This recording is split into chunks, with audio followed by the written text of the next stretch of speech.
Hello friends, welcome to my channel. આજે હું તમારી સાથે શેર કરીશ લીલવાની કચોરીની રેસીપી, જે ફક્ત 2 જ વાડકીથી ઢગલાબંધ, ટેસ્ટી અને ખસ્તા બનશે. જો તમે પહેલી વાર પણ બનાવી રહ્યા હશો તો પણ એ જોરદાર જ બનશે. તો આવો શરૂ કરીએ રેસીપી. મેં અહીંયા લસણ, આદુ અને 10 નંગ લીલા મરચાં લીધા છે, જેને કટ કરી લીધા છે. હવે એની પેસ્ટ બનાવી લેવાની છે આપણે મિક્સર જારમાં. એ તીખાનું પ્રમાણ ઓછું કરી શકો છો. અહીંયા મેં 2 વાડકી લીલી તુવેરના ફ્રેશ દાણા લીધા છે, જે મિક્સર જારમાં આદુ, લસણ અને મરચાંની પેસ્ટ બનાવી હતી, એ જ મિક્સર જારમાં હું એને ગ્રાઇન્ડ કરી રહી છું. આપણે એને અધકચરા જ એ કરવાના છે. મિક્સર જારમાં આપણે બટનને ચાલુ બંધ કરીને જ ગ્રાઇન્ડ કરવાના છે. આપણે એની પેસ્ટ નથી બનાવવાની. જુઓ, આ તમને બતાવું તો આ રીતે આપણું તૈયાર થવું જોઈએ. મિક્સર જારમાં ચાલુ બંધ કરીને આપણે આ રીતે અધકચરા ગ્રાઇન્ડ કરી લેવાના છે. અને જ્યારે તમે ગ્રાઇન્ડ કરો ત્યારે ચમચીથી વચ્ચે આમ તેમ કરતું રહેવાનું. તો આ રીતે આપણા દાણા તૈયાર થયા છે. મેં બંને વાડકીના દાણા થોડા કરીને મિક્સર જારમાં ગ્રાઇન્ડ કરી લીધા છે. અને હવે કઢાઈમાં 4 મોટી ચમચી તેલ લઈશું. ગેસની ફ્લેમ આપણે મીડિયમ ટુ સ્લો જ રાખવાની છે, ફાસ્ટ ગેસ પર નથી કરવાનું. અહીંયા મેં જાડા તળિયાવાળું વાસણ લીધું અને હવે 1 ચમચી જીરું નાખીશું. જીરું તતળી જાય પછી 3 થી 4 મોટી ચમચી તલ લઈ લઈશું અને એને તતળવા દઈશું બરાબર. ધીમા ગેસ પર જ આપણે એને કરવાનું છે, ફાસ્ટ ગેસ પર કરવાનું નથી. ચપટી હળદર નાખીશું. હવે એમાં આપણા ગ્રાઇન્ડ કરેલા દાણા નાખવાના છે. તો થોડા કરીને આપણે બધા જ દાણા નાખી દેવાના છે અંદર ગ્રાઇન્ડ કરેલા. અને આ બધી જ પ્રોસેસ આપણે મીડિયમ ટુ સ્લો ગેસ પર જ રાખવાની છે. અને હવે 1 ચમચી મીઠું નાખીશું.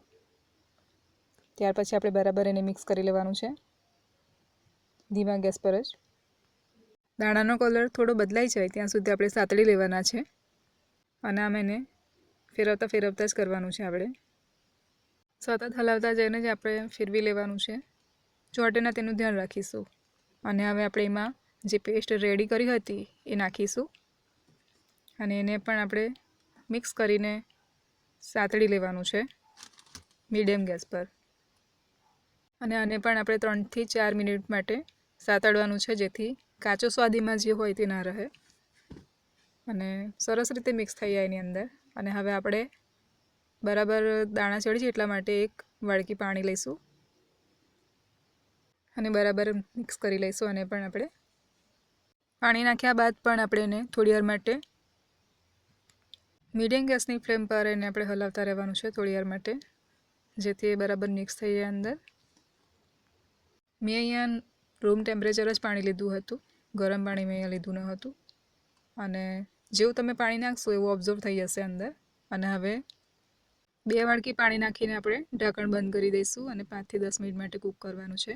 કૂક થઈ ગયા બાદ તમે જોઈ શકો છો કે સરસ રીતે ચડી ગયું છે.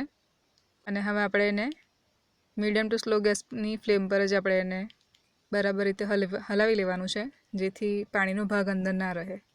અને 2 વાડકી પાણી એટલા માટે નાખવું જરૂરી છે, જેથી કરીને જેવું આખા દાણા પણ રહી ગયા હોય ગ્રાઇન્ડ કરતી વખતે, તો એ પણ સરસ રીતે ચડી જાય અને બધું જ મિક્સ થઈ જાય અંદર સારી રીતે.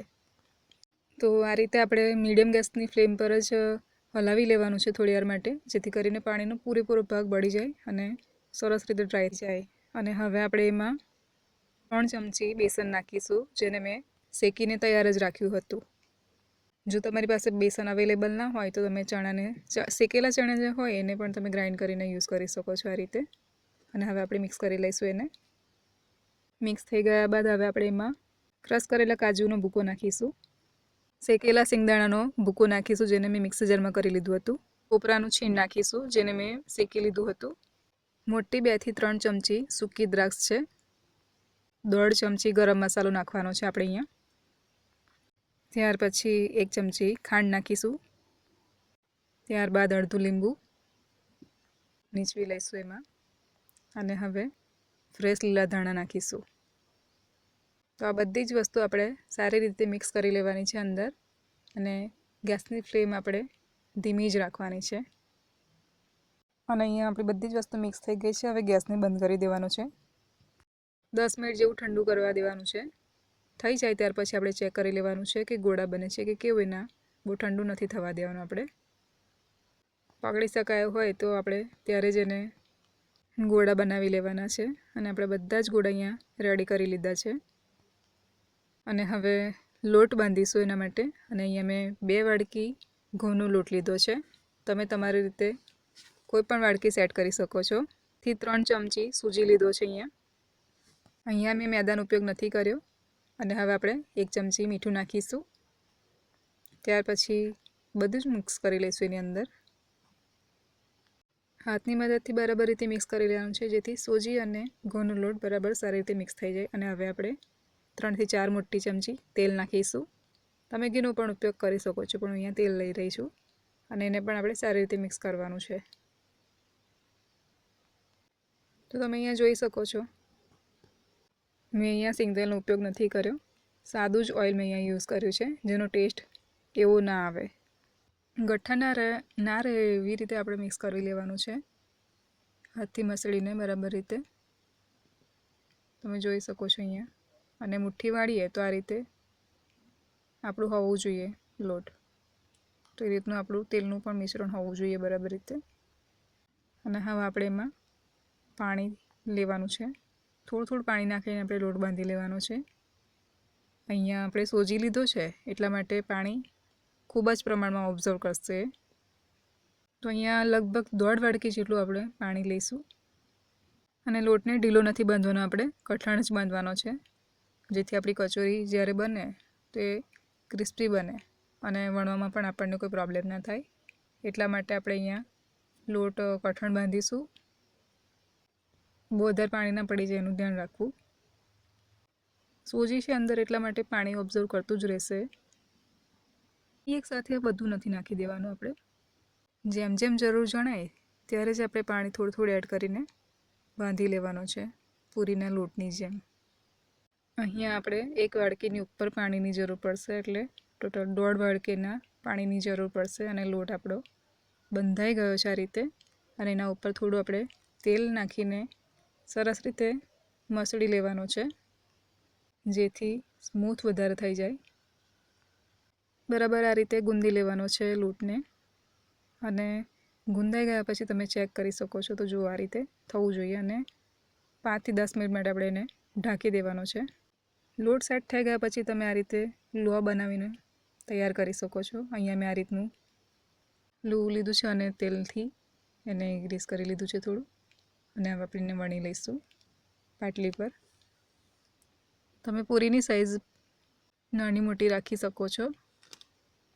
અહીંયા આપણે બહુ વધારે જાડું નહીં અને બહુ વધારે પતલું એવું નથી રાખવાનું, માપસરનું જ રાખવાનું છે. અને જુઓ આ રીતનું આપણે થિકનેસ રાખવાની છે એની.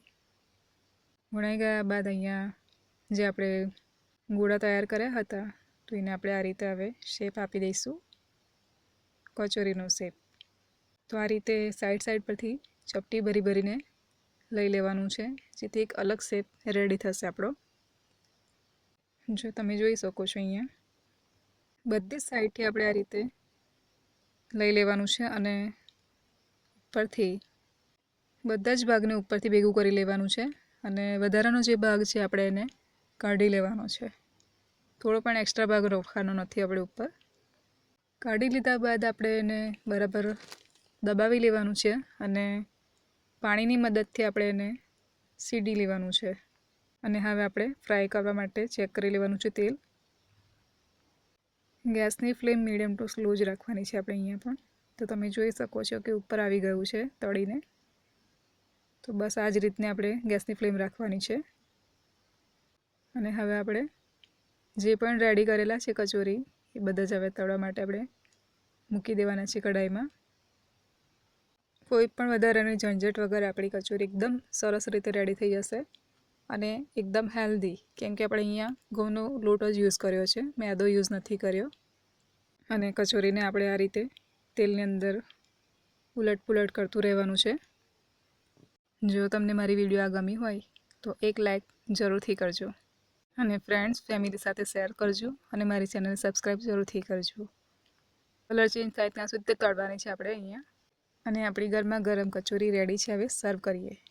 તો તમે જોઈ શકો છો અહીંયા કેટલી સુંદર તૈયાર થઈ છે આપણી કચોરી.